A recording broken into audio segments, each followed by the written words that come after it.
అందరికీ శుభోదయం. ఈరోజు మనం తెలుసుకునే శ్లోకం విష్ణు సహస్రనామంలోని 40వ శ్లోకం. ఈ శ్లోకం మఘా నక్షత్రం 4వ పాదంలో జన్మించిన వారికి మంచిది.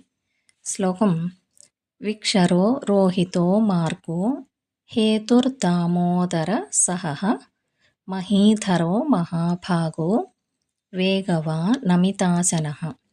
అంటే భక్తుల పట్ల తరుగులేని ప్రేమ కలిగి మత్స్యరూపమును ధరించి పరమానంద ప్రాప్తికి రాచబాటయై విశ్వ ఉత్పత్తికి కారణమై ఇంద్రియ నిగ్రహము మొదలైన సద్గుణముల ద్వారా గ్రహింపగలిగినటువంటి ఆ పరమాత్మ ఎవరేమన్నో ఏమి చేసినను సహించుకొనగలిగి కులపర్వతముల రూపమున భూమిని మోయిస్తూ ఉంటూ మేటి రూపముల్లో మహదైశ్వర్యములను అనుభవించుచు తన శరణు కోరిన భక్తులను తక్షణమే ఆదుకొనుచు విశ్వమూర్తిగా పుడమి పంట అంతటిని అనుభవించుచున్నటువంటి ఆ శ్రీమన్నారాయణునకు శిరస నమస్కరించుచున్నాను అని అర్థం.